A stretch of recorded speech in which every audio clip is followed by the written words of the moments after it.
अस्सलाम वालेकुम दोस्तों। काफ़ी ज़्यादा अगेन जो है वो रिक्वेस्ट रिसीव हुई हैं कि जी जो वर्क परमिट फॉर्म्स हैं सऊदी अरामको के, उनका भी थोड़ा सा उर्दू में डिस्कस करें कि कौन सा वर्ड और कौन सा सेल कौन सी रो किस तरह फिल करनी है और उसका मकसद क्या है। तो सबसे पहले तो वर्क परमिट सिस्टम जो है उसकी हमने बड़ी डिटेल में डिस्कशन की। 3 वीडियो लेक्चर्स उर्दू में हमने अपलोड किए जिसमें 3 books of Saudi Aramco like has recognition and control के किस तरह खतरात को जांचते हैं और कैसे उन पे एक्शन लेते हैं या उनको कंट्रोल करते हैं। दूसरी बुक हमने डिस्कस की थी कन्फाइंड स्पेस एंट्री और उसके बाद लॉकआउट टैगआउट या आइसोलेशन।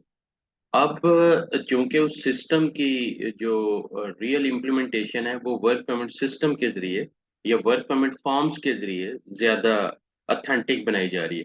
तो इन फॉर्म्स की भी उतनी ही अहमियत है जितनी कि उन बुक्स की है कि देखें जो प्रोसीजर है वो तो 200 पेजेस पे हो सकता है, लेकिन उसकी इम्प्लीमेंटेशन हम फॉर्म्स की सूरत में या सिस्टम की सूरत में, चाहे मैनुअल फीलिंग है चाहे कंप्यूटराइज फीलिंग है, जैसे कि वर्क परमिट फॉर्म्स जो हैं, आई बिलीव कि अब एक टाइम आने वाला है कि सारा ये इलेक्ट्रॉनिक थ्रू सॉफ्टवेयर बेस्ड होगा और जो वर्क परमिट रिसीवर है उसको आहिस्ता आहिस्ता खुद को जो है कंप्यूटर की भी आदत डालनी पड़ेगी। मोबाइल ऐप पे इवन जो भी अरामको सिस्टम देगा वो ऑनलाइन, इवन आपकी जॉइंट सेट इंस्पेक्शंस और हैजर्ड एनालिसिस, ये सारी चीज़ें जो है वो ऑनलाइन होने जा रही हैं वेरी सुन।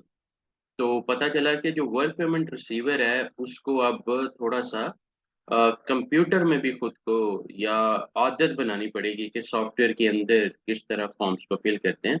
लेकिन वो फॉर्म्स हम सही तरीके से तभी फिल कर सकेंगे या प्रॉपर तरीके से सही क्लिक कर सकेंगे जबकि हमें उसकी समझ होगी।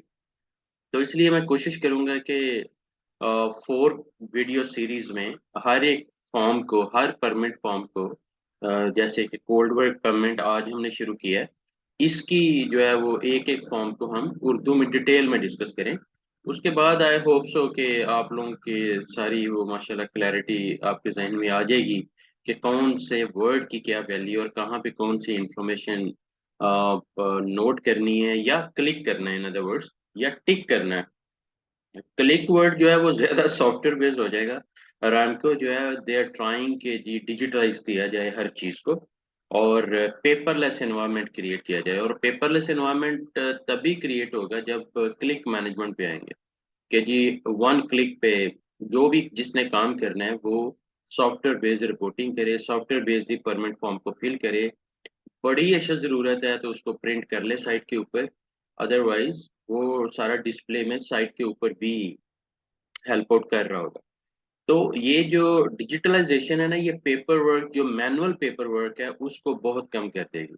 और जैसे मैंने कहा कि पेपरलेस एनवायरनमेंट क्रिएट करना ये अब हर कंपनी की और मतलब समझ लें किसी हद तक ज़रूरत भी बनती जा रही है। तो चलें, आज का जो हमारा परमिट फॉर्म है cold work permit Saudi Aramco के रेगुलेशंस के मुताबिक और GI 2.100 और जो कन्फाइंड स्पेस एंट्री बुक है उसके मुताबिक जो मतलब सारी रिक्वायरमेंट्स हैं उसको हम उर्दू में डिस्कस करते हैं। तो वार्मली वेलकम अगेन। अब देखिए, मैंने इस फॉर्म को ना, जैसे कहते हैं ना कि चॉप ऑफ द एलिफेंट के, बड़े से बड़ा भी काम करना है तो उसको छोटे छोटे कामों में डिवाइड करना है। इसी तरह बड़े से बड़ा नॉलेज आपने गेन करना है तो उसको पोर्शनलाइज करना है। इसी तरह मैंने कोशिश की है कि इस कोल्ड वर्क परमिट फॉर्म को मुख्तलिफ पोर्शंस में डिस्कस किया जाए ताकि, या मुख्तलिफ सेक्शंस के जरिए डिस्कस किया जाए, जो कि अरामको ने भी खैर किया हुआ है, लेकिन स्लाइड बाय स्लाइड हम ज़्यादा डिटेल में डिस्कस कर सकेंगे। जैसे देखें, 4 किस्म के परमिट फॉर्म्स हैं, उसमें से पहला हम डिस्कस करने जा रहे हैं कोल्ड वर्क परमिट। और इसमें अब आपके जहन में क्वेश्चन आ रहा होगा कि ये कोल्ड वर्क परमिट कहाँ पे हम यूज़ करेंगे और मतलब कैसे डिसाइड करेंगे और कौन डिसाइड करेगा कि कौन सा फॉर्म, कौन सा परमिट यूज़ होना है। तो देखें, इश्यूर एंड रिसीवर जो है, इनकी सबसे, अगर आपको याद हो, कन्फाइंड स्पेस एंट्री बुक में उस लेक्चर में हमने डिस्कस किया था कि कन्फाइंड, ये जो इश्यूअर है और जो परमिट रिसीवर है, ये बेसिकली डिसाइड करते हैं कि कौन सा परमिट इन लोगों ने, इन्होंने आइडेंटिफाई करना होता है कि कौन सा परमिट यूज होना है। तो वो कैसे आइडेंटिफाई करेंगे? वो सिर्फ एक ही पैरामीटर देखेंगे, एक ही रिक्वायरमेंट देखेंगे कि ये जो एक्टिविटी है, ये जो प्रोजेक्ट है, ये जो प्रोसेस है, रिस्ट्रिक्टेड एरिया में या इवन कन्फाइंड स्पेस में, किसी किस्म की कोई स्पार्क या कोई हीट इग्निशन सोर्स या कोई ऐसा एलिमेंट तो इन्वॉल्व नहीं होगा जिससे कि आग लग सके क्वार्टर पे। अगर ऐसा वो प्रूव हो जाता है कि जी नहीं, कोई ऐसा एलिमेंट नहीं है, तो फिर definitely cold work permit use होगा। उसके बाद हॉट वर्क परमिट कहाँ यूज होता है? कि जहाँ पे भी, तो ये सारी चीजें हॉट वर्क परमिट को हम सेपरेट इंशाल्लाह एक सेपरेट वीडियो में डिस्कस करेंगे, लेकिन यहाँ आप अपना फोकस जो है कोल्ड वर्क परमिट की अंडरस्टैंडिंग पे रखें। जैसे अगर आप टाइटल को देखें तो सबसे पहले लिखा हुआ है कन्फाइंड स्पेस एंट्री परमिट, कि ये सीएससी, इसको सीएससी परमिट भी कह रहे होते हैं, कि कन्फाइंड स्पेस एंट्री परमिट, कि खतरनाक जगह में या कन्फाइंड जो एक क्लोज स्पेस है उसमें, जो कि एक रिस्ट्रिक्टेड एरिया है, उसमें एंटर होने का परमिशन लेना। अब इस अगर आप गौर से देखें तो सऊदी अरामको 924-4, ये इसका फ्रंट साइड है जो कि डिस्कशन में है। उसके बाद आप नंबर, अगर आप complete this form in English and right clearly, अब देखिए कहा गया कि इसको इंग्लिश में फिल करना है और क्लियर राइट, मतलब क्लियरली राइट करें पेन के साथ, बट नॉट विद पेंसिल। तो ये भी इंस्ट्रक्शन बता दी गई कि पेन यूज करना है, पेंसिल नहीं यूज करनी। ओके। अब और ये सारी टेंशन्स खत्म करने के लिए वो डिजिटल ट्रांसफॉर्मेशन हो रही है, ताकि जो भी बंदा काम करे वो मोबाइल पे, लैपटॉप पे, या जो भी वो, या इवन टैबलेट्स, और वो सारा एक फ्यूचर आ रहा है कि जिसमें अरामको जो है बड़ी तेजी से डिजिटलाइज कर रही है हर चीज़ को, ताकि मैनुअल जो फीलिंग है फॉर्म्स की उसको खत्म किया जाए। और वर्क परमिट रिसीवर की job, to be very honest, की बड़ी इजी हो जाएगी जब वो, लेकिन उन लोगों के लिए जो बड़े स्ट्रांग हैं चेंजेस को, न्यू चेंजेस को अडेप्ट करने में, जिनकी अडेप्टेबिलिटी बड़ी ज़बरदस्त है, कि चलें जी अगर हम मैनुअल आदत पड़ी हुई थी जहन को, अब कंप्यूटर पे आदत डालनी पड़ेगी, चाहे कभी कंप्यूटर को हाथ लगाया नहीं लगाया, लेकिन अब ये आदत डालनी पड़ेगी, right? This is the future actually. अब इसमें सेक्शंस देखें, मुख्तलिफ सेक्शंस हैं। सेक्शन 1 की बात करते हैं। सबसे पहले तो वर्क डिस्क्रिप्शन बड़ी इंपॉर्टेंट है। उससे पहले आपने मंथ डिफाइन करना है, कि जैसे दिसंबर है, डे डिफाइन करना है कि 30 दिसंबर है। ईयर डिफाइन करना है कि 2022 है। और ड्यूरेशन क्या है? कि 1 शिफ्ट है, या 8 आवर्स की शिफ्ट है, या 12 आवर्स की शिफ्ट है, लेकिन पहला जो परमिट है वो 1 शिफ्ट के लिए यूज होगा। अब इसमें आगे अगर हम सेक्शन 1 के A B C further portions में देखें, तो पहला जो 1A है वो कहता है कि शनाख्त करें, आइडेंटिफाई करें plant facility where the work will be done. पहले तो उस फैसिलिटी का रेफरेंस दें, नाम बताएं कि उस प्लांट का नाम क्या है, वो रिफाइनरी है, वो GOSP है, वो कोई रिग साइट है, या वो जो भी स्पेसिफिक उस फैसिलिटी का जो नेम या प्लांट नेम है, वो यहाँ पे एग्जैक्ट आपको बताना पड़ेगा कि ये कहाँ पे काम जो है वो होना है। उसके बाद exact work location, confined space to be entered, exact work location, exactly उस फैसिलिटी पे, उस प्लांट के अंदर। आगे उन्होंने zone number, area wise, department wise पूरे एरियाज को डिवाइड किया हुआ है। तो अब आप स्पेसिफिकली किस पर्टिकुलर लोकेशन पे वो काम करने जा रहे हैं, क्योंकि देखें एक प्लांट है तो बहुत बड़ा प्लांट है, उसमें मतलब इतने ज्यादा एरियाज हैं, तो उस पर्टिकुलर एरिया का नाम आपने बताना है, लोकेशन बतानी है जहाँ पे एग्जैक्टली आप ये काम कर रहे होंगे।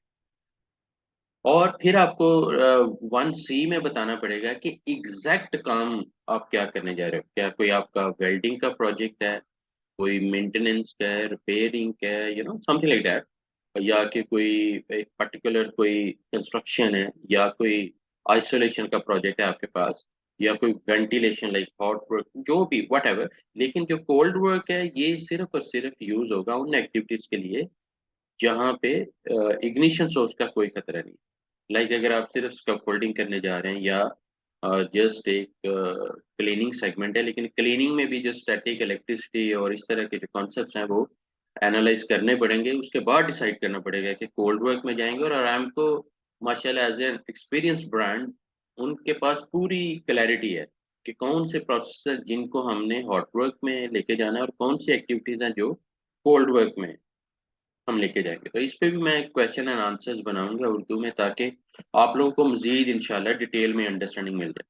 अब देखें नेक्स्ट जो है वो स्टॉप वर्क है। If job site does not meet work permit condition, ये जो स्टॉप वर्क अथॉरिटी है ये हर बंदे के पास है, लेकिन प्रूव करना पड़ेगा कि उसने रोका क्यों काम, उसने क्यों ये स्टॉप वर्क अथॉरिटी को यूज किया, ऐसा क्या हुआ था।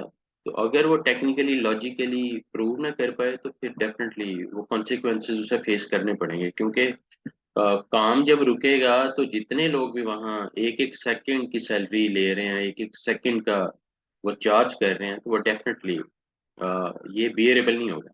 तो इसलिए स्टॉक वर्क अथॉरिटी को आपने बड़ा केयरफुली यूज करना है, और आपके पास सॉलिड ग्राउंड होनी चाहिए कि जी इस वजह से मैंने ये काम रोका, इस वजह से ये स्टॉक वर्क अथॉरिटी मैंने यूज किया, क्योंकि आफ्टर ऑल आप अपनी लाइफ के खुद भी जिम्मेदार हैं। तो अपनी लाइफ पे, अपनी सेफ्टी पे यू मस्ट नेवर कंप्रोमाइज, किसी सूरत कंप्रोमाइज नहीं करना चाहिए। और यही मैं बार बार तबलीग कर रहा हूँ कि आपकी ये जो सेफ्टी का नॉलेज है ये आपकी अपनी ज़रूरत भी है, बजाय इसके कि आप यही समझें कि जी सेफ्टी मैनेजर, सेफ्टी ट्रेनर और ये लोग आपको बार बार ट्रेनिंग देंगे तो आप समझेंगे। बेसिकली ये आपकी अपनी ज़रूरत है। आज ना कल आपको इस बात की समझ आ जानी चाहिए, और आ भी रही होगी कि किसी का कुछ नहीं जाना, मतलब, लेकिन अल्लाह ना करे अगर कुछ ऐसा वैसा होता है तो आपको और आपकी फैमिली का कुछ नहीं रहना, राइट। तो बी केयरफुल। ये जो सेफ्टी की रिक्वायरमेंट्स है, रेगुलेशंस हैं, ये बेसिकली हमारी अपनी प्रोटेक्शन के लिए। वो अलहदा बात है कि हम लापरवाही में चले जाएं, शॉर्टकट्स में चले जाएं, फोकस ना रखें, बैठे हैं मेरे सामने यूट्यूब पे, जहन कहीं और है। ये हमारी अपनी चॉइसेस हैं, लेकिन डिस्ट्रैक्टेड माइंड के साथ जो भी आप काम करेंगे वहां पे प्रोबेबिलिटी, जो चांसेस हैं एक्सीडेंट के, वो बढ़ जाएंगे। जैसे मैं छोटी सी एग्जांपल दूं कि अगर आप ड्राइविंग कर रहे हैं और एक हर 5 सेकंड बाद अगर मोबाइल देखने की आपको मतलब एडिक्शन है, ये आपको आदत पड़ गई हुई है कि हर 5 सेकंड 10 सेकंड बाद अपना मोबाइल देखना है कि व्हाट्सएप पे क्या है, फेसबुक में क्या है, तो फिर you are in terribly in danger. ये आपको जहन में रखना पड़ेगा। इसलिए जो स्टॉक वर्क अथॉरिटी है वो आपके अपने ऊपर भी लागू होती है। ये ऐसी अथॉरिटी नहीं है कि सिर्फ दूसरों के लिए या काम को रोकने के लिए ही, ये आपके अपने ऊपर भी, कि आपको भी ये अपने ऊपर अप्लाई करनी चाहिए कि क्यों भाई मैं ये अनसेफ एक्ट क्यों करने जा रहा हूँ, why should I do it, क्यों मैं फुल बॉडी हार्नेस के बगैर काम करूँ, क्यों मैं हार्ड हेड के बगैर काम करूँ, क्यों मैं जो है वो लैंड यार्ड और प्रॉपर एंकर पॉइंट ना यूज करते हुए ये पर्टिकुलर एक्टिविटी करूँ। तो ये बेसिकली जो स्टॉक वर्क अथॉरिटी है ये आपसे भी शुरू हो रही होती है। जैसे मैं अक्सर कहता हूँ ना कि सेफ्टी मुझसे शुरू होती है, आपसे शुरू होती है, तो उसके मुताबिक आपको ये जहन बनाना पड़ेगा।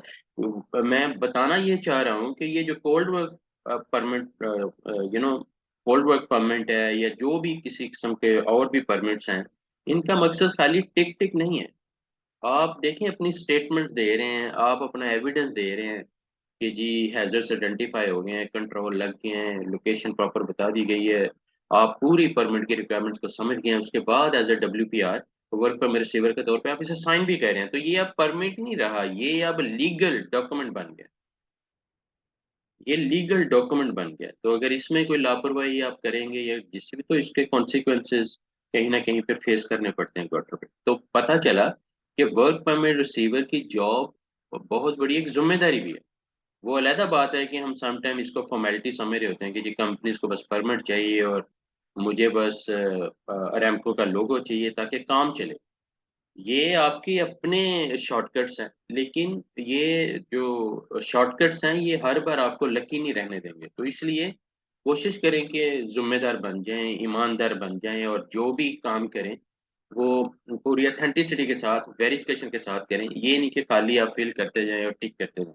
अब बात करते हैं दूसरे सेक्शन की, जो कि इस परमिट फॉर्म की, बल्कि हर परमिट जो फॉर्म है उसका जो सेकंड सेक्शन है, जो सेक्शन नंबर 2 है, वो बहुत इंपॉर्टेंट है।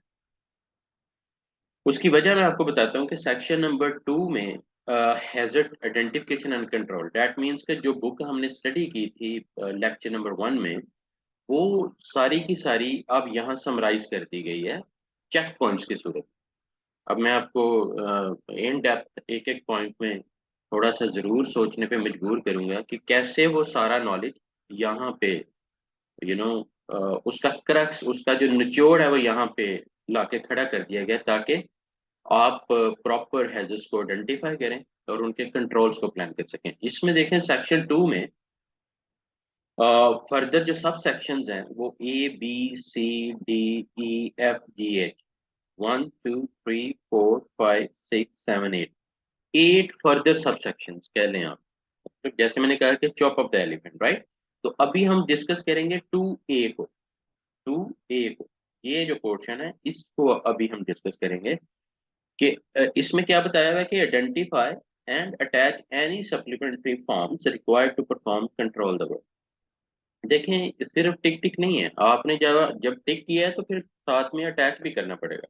जैसे अगर आपने लिखा है जी confined space entry plan mandatory है, लेकिन confined space entry plan physically किधर है, वो परमानेंट फॉर्म के साथ लगाना पड़ेगा। और वो कन्फाइंड स्पेस एंट्री प्लान अगर आपको याद हो तो प्रोपोनेंट और प्रोपोनेंट मैनेजर्स वो इसको डेवलप कर रहे होते हैं कन्फाइंड स्पेस एंट्री प्लान को कॉन्ट्रैक्टर के साथ मिलके। सऊदी अरामको जो है कॉन्ट्रैक्टर्स की टॉप मैनेजमेंट या प्रोपोनेंट डिवीजन आपस में मिलके तो ये CSC प्लान एक पर्टिकुलर जॉब का बना रहे होते हैं।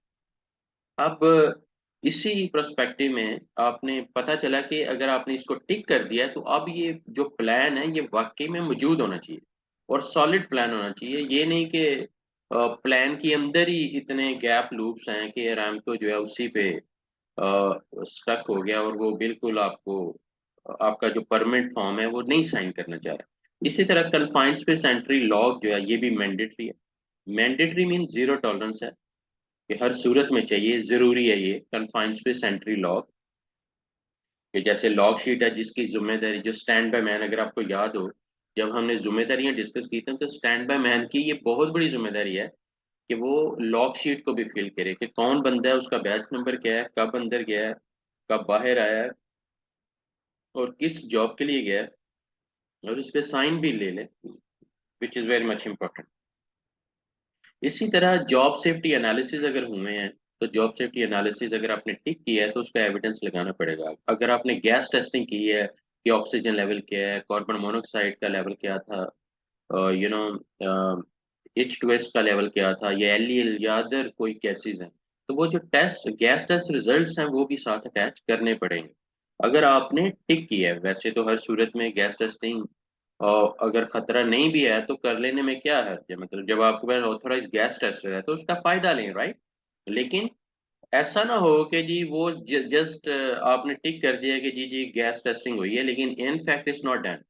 और जो फेक रिकॉर्ड है वो टेरिबल किलर है, आई एम टेलिंग यू कि ये जो हम लोग प्ले कर रहे होते हैं ना कि, और जब आपके पास ऑथोराइज गैस टेस्टर ही नहीं है तो गैस टेस्टिंग कैसे होगी। और वो थर्ड पार्टी सर्टिफाइड भी होना चाहिए, लाइक के हमारे आईडी के बगैर वो जो ऑथोराइज गैस टेस्टर है वो किस तरह गैस टेस्टिंग कर सकता है, पहली बात। और अगर वो ऑथोराइज गैस टेस्टर मौजूद है लेकिन वो गैस टेस्टिंग करता ही नहीं है तो बहुत बड़ा डिजास्टर है। और इसीलिए कई इंसिडेंट होते हैं कि जी उसने रिपोर्टें दे दी हैं कि जी गैस टेस्टिंग डन, इस बेस पे कि पीछे कभी कुछ नहीं हुआ इस जगह पे, तो अब क्या होना है। तो उसकी ये जो खामख्याली है ना ये समटाइम सारे बंदों को ले डूबती है। उसके बाद जो आइसोलेशन प्लान है ये भी बड़ा ज़रूरी है कि जी मतलब कौन से ऐसे आइसोलेटिंग मेथड यूज़ किए गए हैं, कौन से पाइप डिस्कनेक्ट किए गए हैं, कौन सी जो है ना वो ब्लाइंड्स इस्तेमाल की गई हैं और कहाँ कहाँ यूज़ की हैं। इसलिए ब्लाइंड लिस्ट अगर आइसोलेशन प्लान है तो वो पूरा कि उस पर आइडेंटिफिकेशन के कहाँ कहाँ पे आपने आइसोलेटिंग कौन से पॉइंट्स हैं जहाँ पे आप लॉक्स लगा रहे हो या डिस्कनेक्शन की तरफ जा रहे हो, या आप ब्लाइंड, अगर आप ब्लाइंड यूज करें तो ब्लाइंड लिस्ट अटैच करनी पड़ेगी। तो पता चला कि अगर आपने किसी भी चीज को टिक किया तो उसका एविडेंस, जैसे मैं एज एन ऑडिटर की बात करूं तो जब हम ऑडिट करते हैं तो बंदा अगला जितना मर्जी तेजी से बोलता जाए, हम सिर्फ दो ही वर्ड कहते हैं कि show me the record. Show, अगर वो कहते हैं जी हम ये करते हैं ये करते हैं ये करते हैं, okay show me the procedure, show me the record. ये जो शो मी है, जब आपके सामने आ जाएगा कि जी आपने ये टिक किया हुआ है कि gas test results, gas testing is done, और गैस टेस्ट रैकेट्स जो है वो मौजूद हैं, तो फिर वो मौजूद होने चाहिए, फिर वहां पे हैंगी फैंगी नहीं चलेगी, राइट।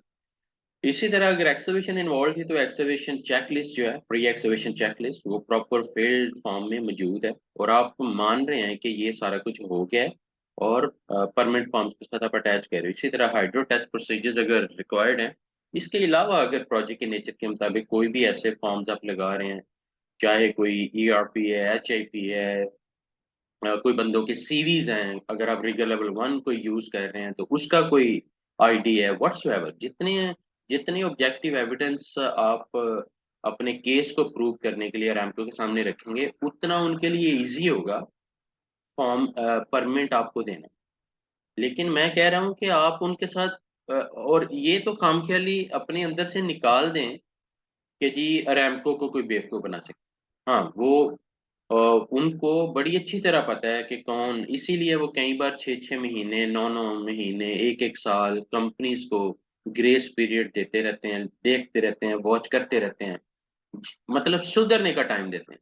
लेकिन जब आप उसी अपनी आदत पे चलते रहते हो, फिर एक टाइम आता है तो वो इमीडिएट एक्शन लेते हैं, और फिर वहाँ पे कैटास्ट्रोफिक पॉइंट क्या है कि अब वो आपको सुनेंगे भी नहीं, क्योंकि उनके पास 1 साल का डेटा मौजूद है कि आप गैर जिम्मेदार थे, आपने हर जगह हमारे साथ खेलने की कोशिश की है, तो now this is the fruit of your tricky mind, तो आप जिस मर्जी कॉन्ट्रैक्टर के साथ काम कर रहे हैं, मेक श्योर करें कि उसके प्रेशर में आके गलत काम as a work permit receiver ना करें, क्योंकि मैंने आपको कहा है ना कि ये लीगल डॉक्यूमेंट है, और आप साइन कर रहे हो रैमको के साथ, आप साइन कर रहे हो, आपके सिग्नेचर के साथ ये फॉर्म, परमिट फॉर्म जो है एक लीगल डॉक्यूमेंट की शक्ल में साइट पे मौजूद है, कि आप गारंटी दे रहे हो कि आपने हर चीज़ मेक श्योर कर ली है, और ये सारे रिकॉर्ड मीन कि हर चीज़ प्रॉपरली की गई है।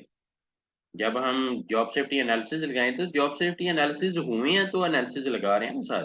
गैस टेस्ट रिकॉर्ड अगर लगा रहे हैं तो रिकॉर्ड का मतलब है कि गैस टेस्टिंग का कोई फॉर्म है, उसको फिल कर दिया गया है, उसके बाद वो गैस टेस्टिंग का रिकॉर्ड बन के साथ अटैच है, राइट। इसी तरह आइसोलेशन प्लान है, ब्लाइंड लिस्ट है। अब सेक्शन 2B की अगर बात करें तो इसमें एनर्जी टाइप है। जैसे एनर्जी में मैंने आपको बताया था कि मैकेनिकल भी हो सकती है, इलेक्ट्रिकल भी हो सकती है, hydrocarbon gas, steam, chemicals, liquid की सूरत में, या इवन एयर की सूरत में, गैस की सूरत में, in other words hydraulic, pneumatic, mean के प्रेशर की सूरत में, potential energy, spring loaded gravity, अगर कोई चीज गिरने वाले ही, मतलब स्प्रिंग लोडेड कोई ग्रेविटी है, तो वो भी आइडेंटिफाई, जिसे हम पोटेंशियल एनर्जी भी कह रहे होते हैं। और इसमें रेजिडुअल एनर्जी, जो रिमेन्ड एनर्जी है, जो बाकी एनर्जी रह जाती है, उस पे भी we have to be careful, right. Automated extinguishing system जो है अगर रिक्वायर्ड है, और एनर्जी टाइप्स में अगर ये सारे मतलब एनर्जीज मौजूद हैं, तो इसके मुताबिक हमें लोटो और आइसोलेशन मेथड प्लान करने पड़ेंगे। तो पता चला कि एनर्जीज को आप फॉर्म के ऊपर टिक कर रहे हो कि आपने आइडेंटिफाई कर ली है। जब आपने आइडेंटिफाई, लाइक अगर आप टिक करते हो कि इलेक्ट्रिकल एनर्जी मौजूद है, तो आपने उसको आइसोलेट कैसे किया है, कैसे उसको रोका है, डिस्कनेक्ट किया है, या उस पे कैसे लॉक लगाया, टैग लगाया, और कौन सी डिवाइसेस यूज की हैं, और कहाँ कहाँ लगाया, बाय द वे। अगर आप ही वो सारा कर रहे हैं, अगर अरामको ने सारा किया हुआ, तो फिर जॉइंट साइट इंस्पेक्शन के दौरान आप सारा वो वेरीफाई कर रहे होंगे। इसी तरह न्यूमेटिक और हाइड्रोलिक अगर एनर्जी अगर आप टिक कर रहे हैं, तो इसका डीप्रेशराइज होना जरूरी है। इसी तरह स्प्रिंग लोडेड है तो ब्लॉक्स और कुछ ना कुछ मैकेनिज्म यूज करना पड़ेगा, ताकि ये स्प्रिंग लोडेड एनर्जी भी जो है वो मसला ना पैदा करे। इसीलिए जो नेक्स्ट सेक्शन है, अगर लॉजिकली अगर आप समझ पा रहे हैं, तो आपको अब समझ आ रही होगी कि क्यों मैं कहता हूँ कि चॉप ऑफ द एलिफेंट, कि पोर्शनलाइज करके चीजों को सीखें, ताकि आपके लॉजिक्स और आपके कॉन्सेप्ट्स क्लियर हो। फिर आप कभी नहीं बोल पाएंगे कि माशाल्लाह कि कौन सा काम आपने कैसे करना है और क्यों जरूरी है। अब देखें जो 2C है, इसमें आइसोलेशन मेथड्स हैं, जैसे lock switch breaker, lock switch breaker.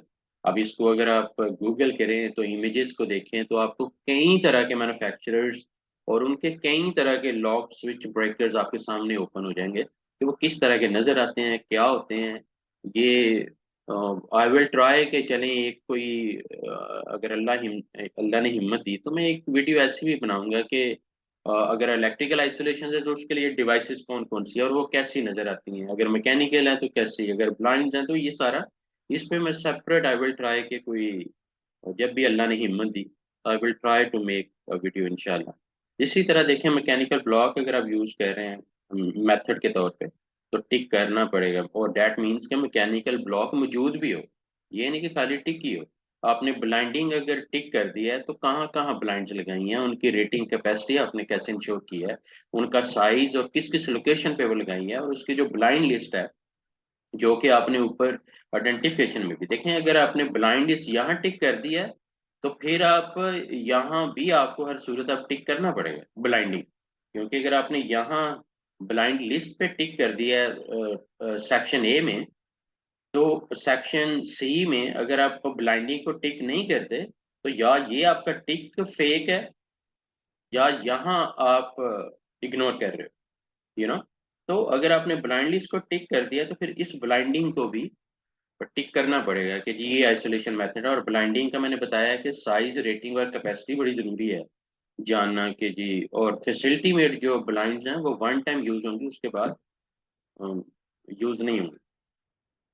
इसी तरह कौन सा मेथड आप यूज़ कर रहे हैं, ब्लाइंडिंग यूज़ कर रहे हैं या डिस्कनेक्ट, और ये भी याद रखें जो ब्लाइंडिंग और डिस्कनेक्ट है ये कन्फाइंड स्पेस आइसोलेशन के एक्सेप्टेबल मेथड अलॉन्ग विद लोटो जो है इलेक्ट्रिकल मैकेनिकल में मुख्तलिफ ऐसे एलिमेंट्स होंगे जहाँ वो यूज़ हो रहे होंगे, लेकिन जो ब्लाइंडिंग और डिस्कनेक्शन है ये एक्सेप्टेबल मेथड्स हैं।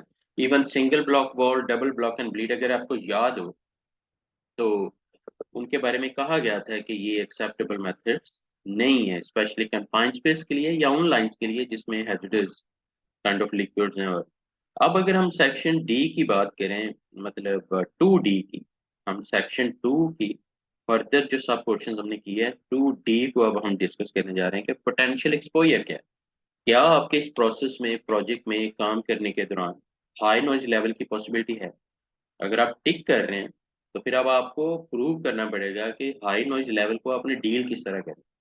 ईयर मफ देने हैं, ईयर प्लग देने हैं, या आपने ऐसा क्या करना है कि 85 डेसिबल से ऊपर अगर नॉइज लेवल है तो आपने उसको किस तरह एम्प्लॉयज को सेफ रखना है कि वो डेफ ना हो, उनकी hearing in other word damage ना हो और कोई और कॉन्सिक्वेंसेज ना क्रिएट हो। तो जब आपने टिक कर दिया कि यस हाई नॉइज लेवल जो है पोटेंशियल एक्सपोजर है उसका, लाइक आप अग्रेसिव ब्लास्टिंग करने जा रहे हैं या कोई कटिंग या कोई ऐसी एक्टिविटी या कोई हैमरिंग है या कोई बेंडिंग का कोई प्रोसेस है कि हाई नॉइज लेवल या मतलब कि अकोमोलेटिव नॉइज है कि आपने खाली काम नहीं करना, बाकी भी कई लोग उस प्रोजेक्ट पे काम या उस कन्फाइंड स्पेस में काम हो सकता है कि उनके पास भी सेपरेट परमिट हो।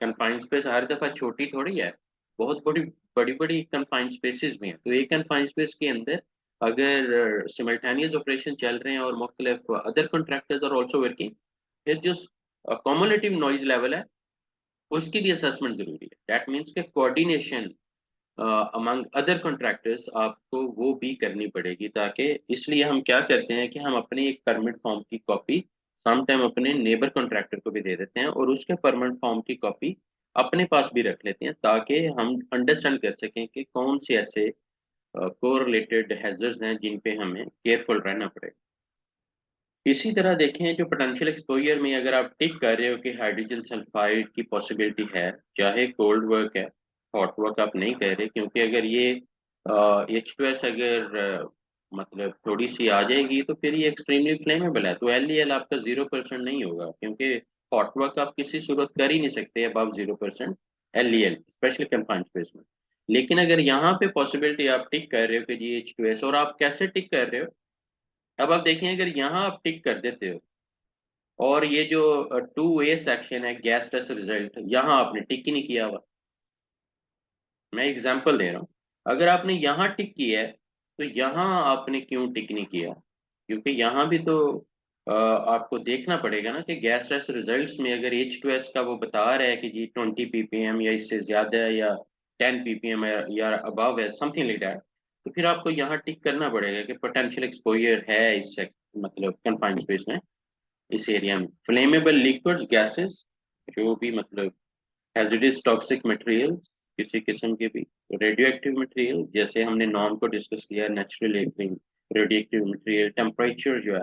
तो आप एक एक सेक्शन को, मैं सिर्फ इन शॉर्ट यही मैसेज बार बार दे रहा हूँ कि टिक करने से पहले आपके पास टाइम है कि फोकस कर लें, समझ लें कि आप जो चीज़ टिक करने जा रहे हैं ये जेन्युइन टिक है या फेक टिक है, इसके पीछे कोई काम हुआ भी है या कि मैं जस्ट अपनी कॉन्ट्रैक्टिंग मैनेजमेंट या अपनी कंपनी के मैनेजमेंट के प्रेशर में आके जस्ट टिक करके तो जल्दी जल्दी परमिट लेने के चक्कर में पड़ा हूं। ये आपको देखना पड़ेगा, राइट। जब आपने देखें हैजर्ड्स को आइडेंटिफाई कर लिया है अप टू मतलब डी कह लें आप, तो फिर आप प्रोटेक्टिव इक्विपमेंट्स भी प्लान करने पड़ेंगे कि personal H2S monitor T40 rattler लाजमी होना चाहिए, वो आपको हेल्प आउट करता है, बीप साउंड देता है, वाइब्रेट करता है, ब्लिंक करता है इन अदर वर्ड्स। उसके बाद आप उसे देख भी सकते हो, तो ये सारी चीज़ें वो आपको हेल्प आउट कर रहा होता है।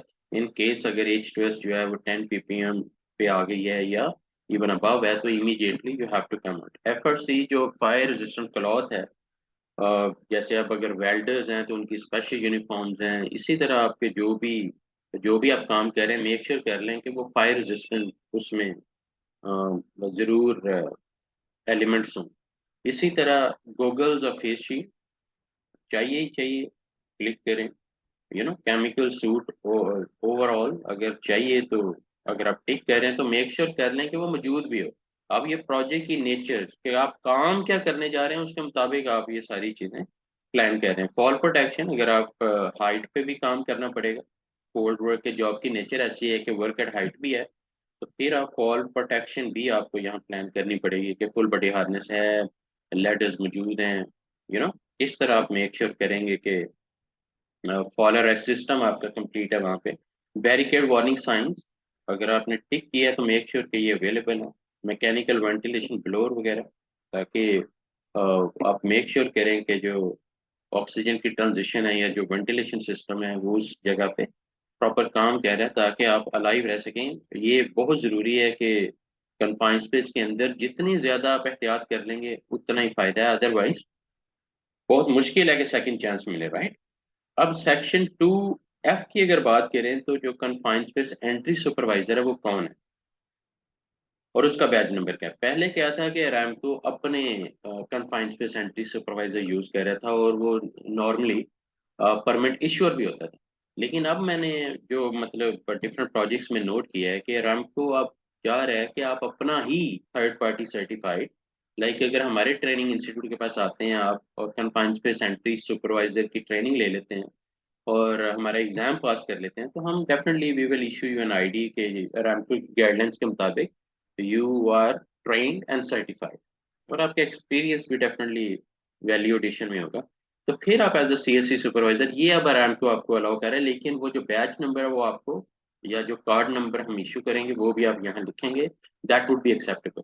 अगर अरामको एक्सेप्ट नहीं करता, मतलब दैट मीन्स कि फिर आपके अंदर कोई ना कोई नॉलेज गैप है, उन्होंने नोट कर लिया है, या जो आईडी है वो वैलिड नहीं है, मतलब 2 साल एक्सपायरी है और आप 2 साल के बाद भी आपने उसको यूज किया हुआ है, तो you have to be careful कि जो आईडी आप हमसे भी ले रहे हैं उसकी जो वैलिडिटी है वो मतलब फैक्चुअल होनी चाहिए। इसी तरह confined space entry stand by में है, अगर आप टिक कर रहे हैं कि यस मौजूद है तो उसका बैच नंबर बताएं कि वो कौन है।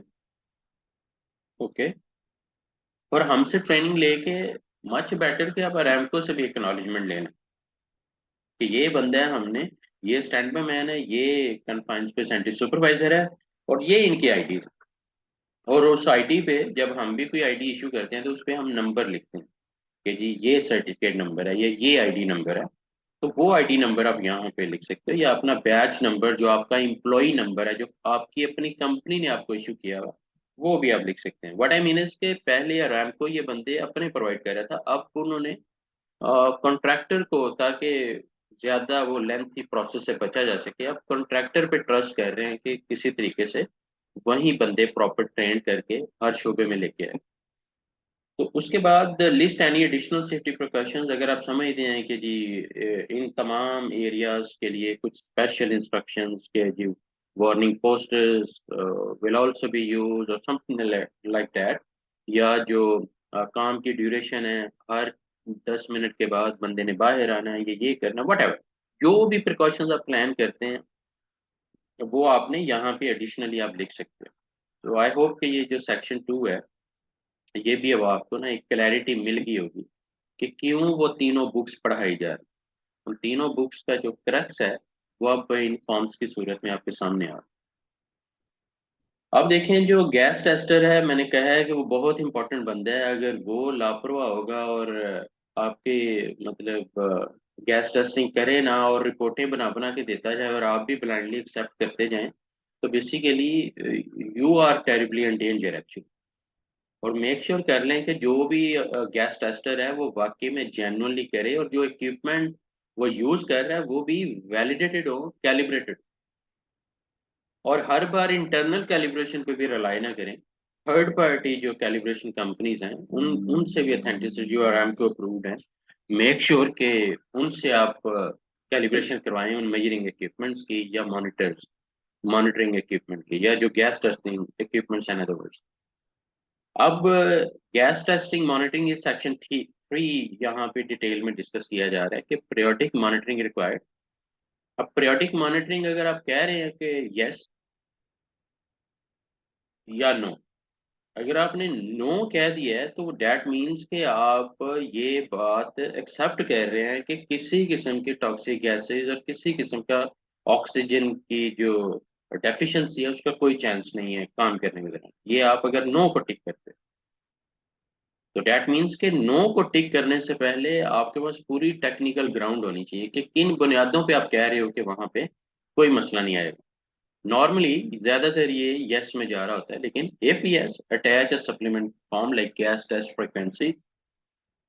और फ्रीक्वेंसी भी यहाँ डिफाइन करें कि हर 10 मिनट बाद या कंटिन्यूअल मॉनिटरिंग होगी, गैस टेस्टिंग की कंटिन्यूस मॉनिटरिंग, या कि आफ्टर एवरी 30 मिनट्स, या आफ्टर एवरी 1 आवर, या when ever you come out and when ever you go in side, you know, कि पहली एंट्री, फिर आप चाय पीने गए, फिर दोबारा एंटर होने लगे हैं, फिर गैस टेस्टिंग, या के अरामको की गाइडलाइन के मुताबिक के maximum 2 hours you can stay inside the confined space, उसके बाद आपने बाहर आना ही आना। तो आफ्टर एवरी 2 आवर्स अगर आप यहाँ फ्रिक्वेंसी लिख रहे हैं, तो ये अब आपको जितनी फ्रिक्वेंसी कम होगी ना, लाइक अगर आप कहते हो कि जी मैंने कंटिन्यूस मॉनिटरिंग करनी है, तो ये बहुत सॉलिड ग्राउंड है माशाल्लाह। ये एक ज़बरदस्त सेफ्टी पे आप काम कर रहे हैं। अगर आप कहते हैं कि नहीं हम हर 10 मिनट बाद, 15 मिनट बाद या 20 मिनट के बाद गैस टेस्टिंग करते रहेंगे, तो फिर भी नॉट बैड, लेकिन मेक श्योर करें कि फ्रिक्वेंसी आपकी रीजनेबल हो। और इस पे क्वेश्चन अरामको भी पूछ सकता है कि जी आप किस तरह ये फ्रिक्वेंसी जो है वो लेस रख रहे हो। अब additional gas test required prior to entry after breaks. जब भी मतलब आप ब्रेक्स पे जाएं, इंटरप्शन ऑफ वर्क या कोई काम का मसला हो गया है, तो आप बाहर आ गए हैं, कोई साइट कंडीशन चेंज हो गई हैं, ये पीरियोडिक इंटरवल, जैसे मैंने कहा है कि एवरी 2 आवर्स करनी पड़ेगी गैस टेस्टिंग। लेकिन उससे पहले अगर आप कंटिन्यूस मॉनिटरिंग में, या हर 10 15 20 मिनट के बाद, जो भी आपके नेचर है प्रोजेक्ट की उसके मुताबिक, लेकिन आपने जो सर्टिफाइड गैस टेस्टर है, ये देखें अरामको ने फॉर्म पे भी क्लियर कर दिया है कि only certified gas testers performs gas test, only certified. अब अरामको ने ये नहीं कहा कि अरामको सर्टिफाइड। देखें अरामको जो है वो एक कंपनी है, एक ब्रांड है, इंस्टीट्यूट नहीं। तो जो इंस्टीट्यूशन है उसकी सेपरेट अप्रूवल है। जैसे हम जो ट्रेनिंग इंस्टीट्यूट्स हैं, हमें टीवीटीसी से अप्रूवल लेनी पड़ती है, बल्दिया, civil defence, ministry of education, Saudi Arabia की मैं बात कर रहा हूँ। तो ये सारी अप्रूवल्स लेके तो हम एक इंस्टीट्यूशनल पावर हमारे पास आ जाती है to train and to certify people in different segment. That is the reason कि अरामको ने यहाँ ये नहीं लिखा कि Saudi Aramco certified, Saudi Aramco certified. ये वो कह सकते हैं कि सऊदी अरामको अप्रूव्ड, कि हमने सर्टिफाई किए हैं, अप्रूवल उन्होंने दी है अपने मैकेनिज्म के मुताबिक, नॉलेज टेस्ट करके या जो भी वट एवर, वो क्राइटेरिया वो रख सकते। लेकिन जो सर्टिफिकेशन है, जो ट्रेनिंग है इंस्टीट्यूशनल ग्राउंड्स पे, वो डेफिनेटली हमारे पास है, और कई अरामको के अपने ट्रेनिंग सेंटर्स हैं जो कि उनकी सुपरविजन में है, वो भी इंस्टीट्यूशनल पावर रखते हैं। तो चॉइस आपकी अपनी है कि आपने थर्ड पार्टी ट्रेनिंग जो ऑथोराइज गैस टेस्टर के तौर पे हमसे लेनी है या किसी और ट्रेनिंग सेंटर से लेनी है, चॉइस इज योर्स। लेकिन सर्टिफाई होना जरूरी है गैस टेस्टर के लिए। अब यहाँ पे अगर देखें तो LEL, H2S, oxygen, carbon monoxide, other batch number signature. Initial test कब हुए? LEL क्या थी? 0% थी। अब LEL क्या है? Lower explosive limit. अब मीटर को मतलब उसने क्या बताया कि 5% है, 10% है, या 0% है, या 1% है। देखिए, अगर 0% है तो आइडियल है। H2S भी अगर 0 ppm है तो आइडियल है। ऑक्सीजन जो है अगर 21% है, या 20% मिनिमम एज पर अराउंड, 20% अगर है एक्सलेंट है, या 21 है, 22 है, अप टू 23.5%। 23.5% से ज्यादा हुई तो फिर ऑब्जेक्शन आ जाएगी कि नहीं जी नहीं, काम मतलब वर्क इज नॉट अलाउड। इसी तरह कार्बन मोनोऑक्साइड जो है उसका पीपीएम क्या है? मतलब 35 ppm से बिलो है। आइडियल फिर मैं कहूंगा कि 0 ppm है, क्योंकि ऑफकोर्स कार्बन मोनोऑक्साइड कोई भी इनहेल नहीं करना चाहता। तो यहाँ पे इन तीनों में अगर LDL, H2S और कार्बन मोनोऑक्साइड 0 पे है ना तो मच बेटर। और ऑक्सीजन जो है वो 20 to 23.5% होनी चाहिए। और बाद में आप बैच नंबर लिखें, सिग्नेचर करें, और कब आपने दोबारा गैस टेस्टिंग की इन तमाम की, फिर एडिशनल तो जब जब आप इसको मतलब अगर आपने रिन्यूड दोबारा गैस टेस्टिंग की है तो रिजल्ट दोबारा लिखने पड़ेंगे। तो ये फॉर्म, ये बेसिकली आपकी ऐसी बाइबल है जो अपडेटेड रहनी चाहिए, ताकि आपकी सेफ्टी के लिए ज़रूरी है, राइट। अब अगर सेक्शन 4 की बात करें, परमिट ऑथराइजेशन एंड क्लोजर, कि अब जो ऑथराइजेशन है परमिट की और उसको जो क्लोज करने का मैकेनिज्म है एज पर GI 2.100 या लोकल इंस्ट्रक्शन है, तो उसमें सिग्नेचर किसने क्लोज, और उसकी पोजीशन क्या है, date and time, receiver organization, मतलब उसका बैच नंबर क्या है, सर्टिफिकेट नंबर क्या है, सिग्नेचर, इश्योर ऑर्गेनाइजेशन, और उसका बैच नंबर क्या है, सर्टिफिकेट क्या है। ये देखें, जब आपने साइन कर दिया रिसीवर, पहले रिसीवर के साइन हो रहे हैं, बाद में इश्योर, बाद में क्लाइंट या कस्टमर या सऊदी अरब को साइन कर रहा है। तो पहले वो आपको जिम्मेदार देखना चाह रहा है, फिर आप पे ट्रस्ट करते हुए वो भी आपकी हेल्प करना चाह रहा है। अगर आपने अपना प्रोसेस सही नहीं किया तो जो आपका कस्टमर है, जो सऊदी अरामको है, वो डेफिनेटली क्वेश्चन रेज करेगा कि जी आप, और अगर वो somebody is very much smart, वो तो फॉर्म्स के अंदर आपके फिलिंग सेगमेंट को ही देखते हुए, जिस तरह आपने फिल किया है उसी चीज को देख के वो जज कर लेगा कि आपको परमिशन देनी है या कि अभी मजीद इंटेरोगेट करना है, कि वाकई में आपने जेन्युइन टिक किए हैं कि या जस्ट बस और जो साथ आपने रिकॉर्ड लगाए हैं वो जेन्युइन रिकॉर्ड्स हैं या कि फेक लगाए हैं।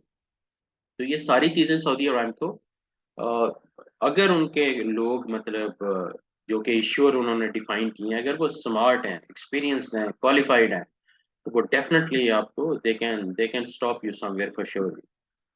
और इस वजह से कई बार क्या होता है कि परमिट ही नहीं मिलता इतनी देर, और हम रो रहे होते हैं कि यार परमिट नहीं दे रहे, ये हो रहा है। बेसिकली आपने सिस्टमाइज एक लॉजिकल वे पे, टेक्निकल वे पे पूरा काम किया ही नहीं। जब आप ऑनेस्टली काम करते हैं तो आपको तो अप्रूवल्स की और अरामको की सिग्नेचर्स की तो टेंशन ही नहीं होगी। जब आपने पूरा ऑनेस्टली काम किया है, गैस टेस्टिंग आपने ऑनेस्टली की है, आपने आइसोलेशन मेथड सही अप्लाई किए हैं, आपने पीपीज जो टिक की हैं वो वाकई में मौजूद हैं, आपने मतलब जो लोग आप इस प्रोजेक्ट के लिए यूज कर रहे हो, जो CSC सुपरवाइजर है आपका, जो स्टैंड बाय मैन है, जो टेक्निकल स्टाफ है, वो सारा कॉम्पिटेंट है, तो रैमको को क्या मसला है कि आपको वो मतलब परमिट पे साइन ना करें, वो कर देंगे ऑटोमेटिकली। लेकिन वो जो ट्रस्ट है वो आपने मेंटेन रखना है।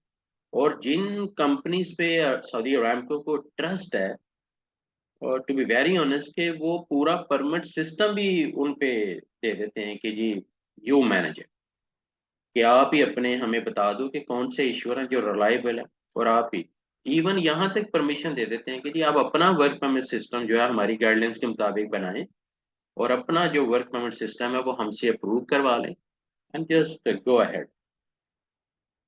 आई hope you got the point कि honesty is the best policy. No no no, honesty is the only policy. जब आप ऑनेस्टली काम करते हैं तो फिर अल्लाह की रहमत से कोई भी आपको जो है वो क्वेश्चन नहीं रेस कर सकता, आपकी क्रेडिबिलिटी पे क्वेश्चन नहीं आएगा कभी भी। लेकिन अगर आपकी क्रेडिबिलिटी पे क्वेश्चन आता है और डैट मीन्स कि आप कहीं ना कहीं ऑनेस्टली काम नहीं कर रहे, पहला पॉइंट।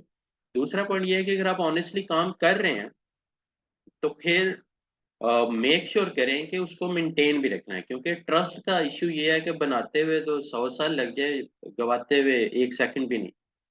तो मेक श्योर कर लें कि जो ट्रस्ट है, जो भरोसा है इन अदर वर्ड्स, वो बनाना मुश्किल है, लेकिन तोड़ना उससे भी आसान है। लेकिन उसे मेंटेन रखना और उसे सारी जिंदगी मतलब उस चीज को, अपनी क्रेडिबिलिटी को डैमेज ना होने देना, ये सबसे बड़ा चैलेंज है। और ट्रस्ट भी अक्सर मैं कह रहा होता हूँ कि trust once broken is broken forever. एक बार अगर आपका ट्रस्ट किसी कंपनी के साथ, किसी बंदे के साथ एक बार अगर वो टूट जाता है, तो दोबारा उसे बिल्ड करना इतना आसान नहीं है। और ये आप अपनी अपनी जाती जिंदगी को भी अगर देखेंगे, तो जिन लोगों ने आपका भरोसा तोड़ा है या ट्रस्ट तोड़ा है, आप उनके साथ आप काम नहीं करना चाह रहे, आप उनको इवन सुनना भी नहीं चाह रहे, राइट? तो ये जो ट्रस्ट है, ये आपका ब्रांड है बेसिकली। तो मेक श्योर कि आप इसको वैल्यू दें। बाकी अल्लाह अपनी हिफाजत में रखे। और उसके बाद आप अगर ये परमिट रिन्यू हुआ है, दिस परमिट इज रिन्यूड, अगर दोबारा मतलब वन शिफ्ट से एक और शिफ्ट की परमिशन मिली है, तो डेट और duration, one more shift, right? और कब रिन्यू हुआ है ये सारा, फिर वहीं batch number, certificate number, signature, batch number, certificate number, signature, फिर आप लोगों ने, इश्योर एंड रिसीवर ने साइन करने हैं। और क्लोज किस डेट पे हुआ है, किस टाइम पे हुआ है, फिर बैच नंबर आ जाएगा, सर्टिफिकेट नंबर आ जाएगा, सिग्नेचर आ जाएगा, इश्योर का भी और रिसीवर का भी। उसके बाद ये, डेट मीन्स कि आपने जॉब मुकम्मल कर दी, अब ये क्लोज है। और क्लोज परमिट फॉर्म जो है, with zero injuries, zero accidents, zero harm to the environment, zero harm to the assets of Saudi Aramco and your assets also। और आपके सबसे बड़े एसेट, बल्कि पूरी दुनिया में सबसे बड़ा एसेट किसी भी बिजनेस का उसके एम्प्लॉयज हैं। और सबसे बड़े कस्टमर भी अगर मैं क्लेम करूं तो सबसे पहले सबसे बड़े कस्टमर आपके अपने एम्प्लॉयज हैं। अगर आप अपने एम्प्लॉयज को इज्जत नहीं दे रहे, उनको अगर उनकी वेल बीइंग और हैप्पीनेस का ख्याल नहीं रख रहे, तो आपने अपनी नाकामी का ट्रैक खुद ही चुन लिया। तो now it's a wake up call even for the business community कि अगर वो चाहते हैं कि वाकई सेफ्टी कल्चर डेवलप हो और हर लेवल पे, तो उनको जैसे सऊदी अरामको में माशाल्लाह आप जाएं तो वो हैप्पीनेस, वेल बीइंग, आपको जिम भी मिलेंगे, टॉप लेवल की फूड मिलेगी आपको, बेडरूम जबरदस्त देंगे आपको, मेक श्योर करेंगे कि मेडिकल फैसिलिटीज और कोई भी इमरजेंसी में जो भी सपोर्ट चाहिए, दे विल प्रोवाइड एवरीथिंग। क्योंकि दे नो कि लोगों की वेल बीइंग और हैप्पीनेस को अगर इग्नोर करेंगे, तो लोग सऊदी अरामको को इग्नोर करना शुरू कर। तो Aramco, that is the reason कि वो एक रिस्पॉन्सिबल ब्रांड है, तो पूरी दुनिया में माशाल्लाह नाम है। और ऑयल एंड गैस में one of the richest company in the world, right? अपना ख्याल रखिएगा। इंशाल्लाह कोशिश करूंगा कि नेक्स्ट वीडियो भी जल्दी अपलोड करूँ हॉटवर्क परमिट के बारे में। अब वो वीडियो ज़्यादा लेंथी नहीं होंगी, क्योंकि ज़्यादा चीज़ें हम इस वीडियो में डिस्कस कर चुके हैं। And I will tell everybody again and again कि पहले कोल्ड वर्क परमिट वाली वीडियो देखो, फिर हॉट वर्क वाली, क्योंकि हॉट वर्क में कुछ चीज़ें एडिशनल ऐड होंगी जो हम डिस्कस करेंगे इंशाल्लाह। इस तरह कन्फाइंस पे सेंट्री और ई यू एल बी जो है वो थोड़ा टेक्निकल पार्ट है डेफिनेटली, वो भी हम डिटेल में डिस्कस करेंगे। अपना ख्याल रखिएगा। और अपने ट्रेनिंग जोन चैनल का भी आई होप कि आपका ये जो डेली लर्निंग क्लब है, ये आपको कहीं ना कहीं फ़ायदा दे रहा हो। Please share, like, it's your channel. Thank you very much. Take care.